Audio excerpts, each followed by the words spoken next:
اشرح لی صدری ویسر لی امری واحلل عقدۃ من لسانی یفقہوا قولی رب زدنی علما رب زدنی علما رب زدنی علما۔ اعوذ باللہ من الشیطان الرجیم، بسم اللہ الرحمن الرحیم۔ قالوا انؤمن لک واتبعک الارذلون قال وما علمی بما كانوا يعملون ان حسابهم الا على ربی لو تشعرون وما انا بطارد المؤمنین ان انا الا نذیر مبین۔ صدق اللہ مولانا العظیم۔ کہنے لگے وہ، کیا ایمان لائے ہم تجھ پر، حالانکہ پیروی کر رہے ہیں آپ کی گھٹیا لوگ۔ فرمایا، اور نہیں جانتا میں اس چیز کو جو ہیں وہ عمل کرتے، نہیں ہے ان کا حساب مگر میرے اللہ کے ذمہ اگر تم شعور رکھتے ہو، اور نہیں ہوں میں دور کرنے والا ایمان والوں کو، نہیں ہوں میں مگر ڈرانے والا کھلم کھلا۔ سورۃ شعراء کی آیت نمبر 111 سے 115 تک آپ حضرات کے سامنے یہ 5 آیتیں پڑھی گئیں اور ان کا ترجمہ ہوا ہے۔ اس سے پچھلی آیات میں حضرت نوح علیہ السلام کا اپنی قوم کو دعوت دینا تھا کہ اللہ سے ڈرو اور میری اطاعت کرو، اور یہ بات میں کسی طمع اور لالچ کی بنیاد پر، دنیاوی اغراض کی بنیاد پر نہیں کہہ رہا، بلکہ تمہارے فائدے کے لیے اور اللہ تبارک و تعالی سے اجر و ثواب کی امید پر کہہ رہا ہوں۔ اب پیغمبر کی 950 سال کی دعوت محبت کے ساتھ، اخلاص کے ساتھ، پوری علمی قوت کے ساتھ، یہ میں اس لیے عرض کر رہا ہوں کہ آج کل لوگ کہتے ہیں کہ کہنے والے مولویوں میں، تبلیغیوں میں اخلاص نہیں ہے، اس لیے ہم پہ اثر نہیں ہوتا، مولوی عمل نہیں کرتے، مولویوں میں عمل ہوتا تو ہم پر بھی اثر ہوتا۔ اب ان لوگوں کو سوچنا چاہیے، کیا انبیاء کے اندر بھی اخلاص نہیں تھا؟ کیا انبیاء کی بات میں بھی علمی وزن نہیں تھا؟ کیا ان کے پیچھے بھی عمل کی قوت نہیں تھی؟ اس کے باوجود 950 سال ایک نبی محنت کر رہا ہے، پوری ذمہ داری سے کر رہا ہے، اخلاص سے کر رہا ہے، عمل سے کر رہا ہے، بغیر کسی لالچ اور طمع کے کر رہا ہے، لیکن پھر بھی قوم ہے نہیں مان رہی۔ حضور صلی اللہ علیہ وسلم سے بڑا علم والا کون ہوگا؟ حضور صلی اللہ علیہ وسلم سے بڑا مخلص کون ہوگا؟ حضور صلی اللہ علیہ وسلم سے بڑا عمل کرنے والا کون ہوگا؟ لیکن حضور صلی اللہ علیہ وسلم نے مکے میں کتنے سال محنت کی اور آخر مکے سے ہجرت کرنا پڑی، لیکن اہل مکہ نے مانا، بہت کم لوگوں کے علاوہ مانا نہیں ہے۔ تو اس کے پیچھے کیا کہیں گے کہ نبی کے سمجھانے میں کوئی کمی تھی، اس کی دلیل میں قوت نہیں تھی، اس کے اخلاص میں کوئی والعیاذ باللہ کمی تھی، اس کے پیچھے عملی قوت نہیں تھی؟ کچھ بھی نہیں۔ نہ ماننے والوں کے بہانے ہزار ہوتے ہیں، ورنہ قرآن بھی وہی ہے، حدیث بھی وہی ہے، اور ان کے اندر قوت و طاقت، نورانیت و روحانیت بھی وہی ہے۔ اس لیے جب میری بات، کسی عامر دائی کی بات میرے اوپر اثر نہ کرے تو میں اپنی طرف قصور کی نسبت کروں، اس کی طرف نہ کروں، یہ سمجھوں کہ میرے دل کے اوپر شاید زنگ زیادہ ہے، میرے دل کے اوپر شاید کھوٹ زیادہ ہے، قساوت قلبی ہے، سختی ہے۔ جیسے وہ لوگ کتنی دفعہ کھلم کھلا کہتے تھے کہ ہمارے دل تالوں کے اندر ہیں، ان کی باتیں ہم پہ اثر نہیں کرتی، یہ بے شک زور لگاتے رہیں، ہمارے دل بڑے محفوظ ہیں،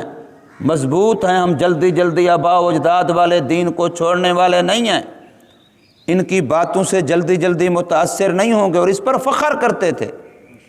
اپنا قصور نہیں بلکہ اس کو اپنے لیے فخریہ طور پہ بیان کرتے تھے۔ تو اتنے اخلاص سے نبی نے محنت کی اور قوم کا جواب کیا تھا، انؤمن لک، کیا ہم تجھ پر ایمان لے آئیں، ہم تیری بات مان لیں، اپنا دھرم مذہب چھوڑ دیں تیری بات کی وجہ سے، اپنے آباء و اجداد والا طرز و طریقہ رسومات چھوڑ دیں، انؤمن لک، کیا تجھ پہ ایمان لے آئیں؟ اور عذر کیا بتا رہے ہیں، واتبعک الارذلون، حالانکہ تیرے جو متبعین ہیں، تیرے جو ماننے والے ہیں، وہ تو ہمارے معاشرے کے رذیل لوگ ہیں، الیاذ باللہ گھٹیا قسم کے لوگ ہیں، تو ہم ان گھٹیا قسم کے لوگوں کے ساتھ آ کر کے تیرے پاس بیٹھیں۔ جس وقت حضور نبی کریم صلی اللہ علیہ وسلم کا والا نامہ خط مبارک قیصر روم کے پاس پہنچا تو قیصر روم نے حضور صلی اللہ علیہ وسلم کا خط سننے سمجھنے کے بعد پتہ کرایا کہ جس علاقے سے یہ خط آیا ہے، دیکھو اس علاقے کا کوئی وفد، اس علاقے کے کوئی لوگ یہاں ہیں، تو پتہ کرایا گیا تو اس وقت ابو سفیان جو اس وقت تک مسلمان نہیں ہوا تھا، تجارتی قافلہ لے کے اسی علاقے میں گیا ہوا تھا۔ اس پورے وفد کو، پورے تاجروں کے قافلے کو بلوایا گیا، اور اس بادشاہ نے اپنے بھرے دربار میں ترجمان سے کہا کہ میں کچھ سوالات کروں گا، آپ نے ان سے پوچھنے ہیں۔ ان سوالات میں سے بہت ساری لمبی لسٹ ہے سوالات کی، ان میں ایک سوال یہ بھی تھا، یہ بتاؤ کہ آیا محمد کریم صلی اللہ علیہ وسلم جنہوں نے ہمیں خط لکھا،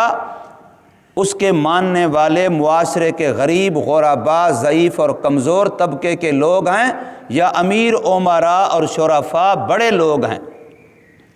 تو ابو سفیان نے جواب دیا کہ نہیں، اس کو ماننے والے غریب غرباء ہیں،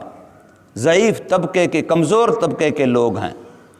تو پھر اس بادشاہ نے کہا، حالانکہ ابھی تک وہ مسلمان نہیں ہوا تھا، اس نے کہا کہ ہاں سچے نبی کی نشانی یہی ہے، سچے نبی کی اس لیے کہا جاتا ہے کہ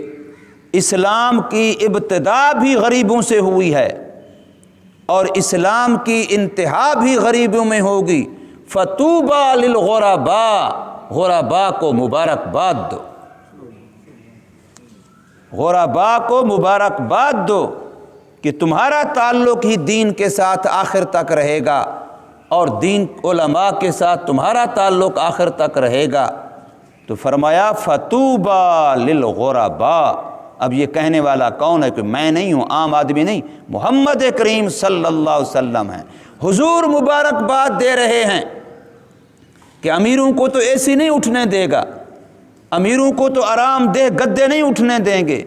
یہ تو غریب غرباء ہوں گے جو بستر کو چھوڑ کر کے مسجد کی طرف آ رہے ہوں گے۔ فطوبی للغرباء، ان غرباء کو مبارکباد دو۔ اس لیے انہوں نے بھی کہا واتبعک الارذلون، یہ گھٹیا قسم کے، رذیل قسم کے، انہوں نے دیکھا دنیاوی زہری پیشوں کو، اور اسلام اس کو نہیں دیکھتا کہ خاندان کون سا ہے، پیشہ کیا ہے، اسلام دیکھتا ہے کردار کیا ہے۔ اس لیے نبی نے جو آگے جواب دیا، وہ تو کہہ رہے ہیں کہ ہم آپ کی بات مان لیں، آپ کے پاس آ کے بیٹھیں، حالانکہ آپ کے پاس تو کمزور لوگ بیٹھے ہیں، معاشرے کے گھٹیا لوگ بیٹھے ہیں، کم پیشہ والے لوگ بیٹھے ہیں، جو ہمارے ہاں جن کے پیشے عیبدار سمجھے جاتے ہیں وہ لوگ بیٹھے ہیں، ہم ان کے ساتھ آپ کے پاس آ کے بیٹھیں۔ تو نبی نے کیا جواب دیا؟ قال وما علمی بما کانوا یعملون، مجھے اس کا پتہ نہیں ہے، میں اس سے سروکار نہیں رکھتا، مجھے اس کو جاننے کی ضرورت نہیں ہے کہ میرے اوپر ایمان لانے والا وہ پیشے کے لحاظ سے کون سے پیشے سے تعلق رکھتا ہے، کون سا کام کرتا ہے، گھٹیا ہے یا معزز ہے، مجھے اس سے کوئی سروکار نہیں ہے۔ میں نے تو دیکھنا ہے کہ اب اس کا عمل کردار کیا ہے، میں نے اس کے عملی کردار، دینی کردار، اعمال، اس کو دیکھنا ہے، میں نے اس کے پیشے کو نہیں دیکھنا کہ وہ نائی کا پیشہ اختیار کرتا ہے، موچی کا پیشہ اختیار کرتا ہے، درزی کا پیشہ اختیار کرتا ہے، ملازم ہے کہ تاجر ہے، مالک ہے یا نوکر ہے، مجھے اس سے کوئی سروکار نہیں ہے۔ اور قرآن مجید کے اندر یہ بات موجود ہے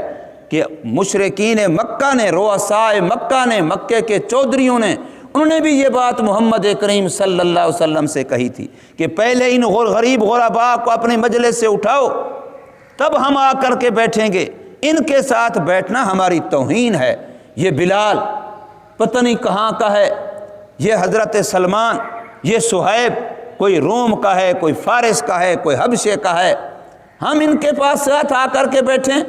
یہ ہماری توہین ہے۔ لیکن نہیں پتہ کہ قبریں کہاں بنیں گی، قبر میں امیر غریب کا فرق کیسے کرو گے، قبرستان میں بھی حیثیت رکھو گے مرزائیوں کی طرح کہ یہ غریبوں کا قبر ہے قبرستان ہے، یہ امیروں کا قبرستان ہے۔ مسلمانوں کے ہاں تو یہ چیز نہیں ہے۔ تو اس لیے فرمایا حضرت نوح علیہ السلام نے ان کے جواب میں وما علمی، میرے ذمے یہ جاننا ہے ہی نہیں کہ میرے پاس آنے والا کون سا پیشہ اختیار کرتا ہے، بما کانوا یعملون، کہ میرے پاس جو مسلمان ہونے کے لیے آ رہا ہے میں تحقیق کروں کہ یہ مالی لحاظ سے معاشرے میں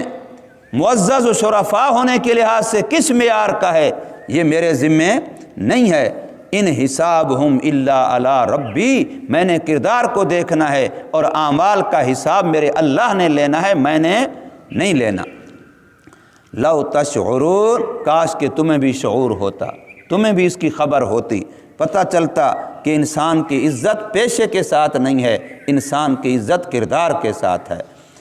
تو فرمایا وما انا بطارد المؤمنین، ایمان والوں کو دھتکارنے والا، دھکا دینے والا، دروازے سے ہٹا دینے والا، مجلس سے اٹھا دینے والا میں نہیں ہوں کہ ان کو اٹھا دوں تم آؤ ایمان لے آؤ، تم مانو یا نہ مانو، میرا کلمہ پڑھو یا نہ پڑھو، وہ تمہاری مرضی۔ کسی غریب کو میں اپنے، بہت سارے لوگ دینی مدرسوں میں اپنے بچوں کو اس لیے داخل نہیں کرتے کہ وہاں تو اکثر غریب غرباء کے بچے ہوتے ہیں، ان کو کوئی تہذیب ہی نہیں ہوتی، ایسے بیٹھ رہے ہوتے ہیں، ایسے کھا رہے ہوتے ہیں، ایسے یہ کر رہے ہوتے ہیں، ہمارے بچے ان کے ساتھ اٹھیں گے بیٹھیں گے، یہ ہمارے معیار کے خلاف ہے۔ کوئی اس شان کا مدرسہ ہونا چاہیے کہ اس کے یوں کارپیٹ والے کمرے ہوں اور اے سی والے کمرے ہوں، پھر یوں ہوں، تو پھر ہمارے بچوں کے، یہ تو اللہ بھلا کرے تبلیغ والوں کا، ان کی محنت ہے کہ الحمدللہ امیروں کے بچے بھی مدرسوں میں پڑھ رہے ہیں۔ دارالقرآن باغ والی مسجد میں فیصل آباد میں ہی یا مولانا طارق جمیل صاحب کے مدرسے میں جب چھٹی ہونے لگتی ہے تو بہر کاروں کی لائنیں لگی ہوتی ہیں جو بچوں کو لینے کے لیے آئی ہوتی ہیں۔ یہ تبلیغ والوں کی برکت ہے کہ اللہ نے امیر لوگوں کو بھی اس طرف متوجہ کیا، ورنہ بہت سارے امیر بیچارے بچوں کو اس لیے مدرسے مسجد نہیں بھیجتے کہ قاری صاحب گھر میں آئے گا ٹیوشن پڑھائے گا، اور ٹیوشنی حافظ جتنے بیٹھے ہیں فیصل آباد میں دیکھ لو، بڑے بڑے تاجر، فلاں حافظ، نہ نماز کا پتہ، نہ داڑھی ہے، نہ فلاں ہے، نہ فلاں ہے، حافظ بنے ہوئے ہیں بچے، اب کاروبار چلا رہے ہیں، بڑے بڑے عہدوں پر ہیں، نام کے حافظ ہیں، ان کے اندر حافظوں والی صفات نہیں ہیں بیچاروں کی، وہ تبرکی حافظ ہیں کہ وہ برکت کے لیے حافظ بنے تھے۔ تو اس لیے فرمایا حضور صلی اللہ علیہ وسلم کو بھی اس وقت یہ بات کہی گئی تھی کہ آپ کے پاس یہ غریب غرباء بیٹھے ہوتے ان کو پہلے ہٹائیں۔ تو قرآن مجید نے، بلکہ حدیث میں آتا ہے کہ حضور نے یہ سوچا، چونکہ حضور حریص تھے اس چیز پر کہ کسی طریقے سے کوئی مان لے، حضور کا حرص بہت زیادہ تھا اس بنا پر کہ کوئی جہنم کی آگ سے بچ جائے اور جنت والا بن جائے، کفر سے بچ جائے، ایمان والا بن جائے۔ تو حضور اس پر تیار ہو گئے، چلو میں ان کو ہٹا دوں گا، تمہیں خاص وقت دے دوں گا، لیکن اللہ تبارک و تعالی نے روکا۔ اور جیسے سورۃ عبسہ کے اندر تو 30ویں پارے میں صراحتاً ہے کہ ایک نبینا عبداللہ ابن ام مکتوم ہے، نبی نے کو کیا پتہ بیچارہ آ رہا ہے، اس کو کیا پتہ مجلس میں کون بیٹھا ہے کون نہیں بیٹھا، اور آتے ہوئے بے تکلف کہتا ہے یا محمد مجھے فلاں مسئلہ بتلائیے۔ تو حضور صلی اللہ علیہ وسلم کے پاس رؤسائے مکہ بیٹھے تھے اس وقت، حضور صلی اللہ علیہ وسلم چونکہ حریص تھے، غنیمت سمجھ رہے، چلو بات سن رہے ہیں، شاید اللہ ان کے دل میں اتار دے، تو حضور صلی اللہ علیہ وسلم کو اس کا اس طرح سے آنا اور بے تکلف یوں بات کرنا طبعاً ناگوار گزرا۔ انسان ہے، بشر ہے، تو حضور صلی اللہ علیہ وسلم کے چہرے پہ، ماتھے پہ بل آیا کہ اس نے کیا کیا اللہ کے بندے نے، یہ موقع نہیں ہے، یہ تو ہمارا اپنا ہے، یہ تو ہر وقت پوچھ سکتا ہے، یہ تو گھر کا بندہ ہے۔ یہ سوچا تو قرآن مجید آیا عبس وتولی، آپ نے اس آنے والے کے سامنے پیروی چڑھائی، اس لیے کہ فلاں بیٹھے ہیں، یہ طالب بن کے آیا ہے اور وہ طالب نہیں ہے، اللہ کے ہاں طلب والے کی قدر ہے۔ پیغمبر خدا صلی اللہ علیہ وسلم کو اللہ نے محبت بھرا عتاب کیا ہے اور اس کو قرآن مجید کا حصہ بنا دیا ہے، مجھے اور آپ کو بتلانے کے لیے کہ جس کے دل میں دین کی طلب ہے اس کی قدر کرو۔ حدیث پاک میں ہے کہ تمہارے پاس کچھ لوگ آئیں گے دین کی طلب لے کے، ان کی قدر کرنا۔ حضور نے فرمایا صلی اللہ علیہ وسلم وہ میرے مہمان ہوں گے۔ اس لیے یہ جملہ آج تک کہا جاتا ہے کہ طالب علم محمد کریم صلی اللہ علیہ وسلم کے مہمان ہیں، جو ان کی عزت کرتا ہے، ان کو خوش نگاہ سے دیکھتا ہے، عزت کی نگاہ سے دیکھتا ہے، جو ان کے ساتھ محبت کرتا ہے، وہ رسول اللہ صلی اللہ علیہ وسلم کے مہمانوں کے ساتھ یہ برتاؤ کرتا ہے۔ اس لیے حضور نے فرمایا جو لوگ آئیں ان کی قدر کرنا۔ تو فرمایا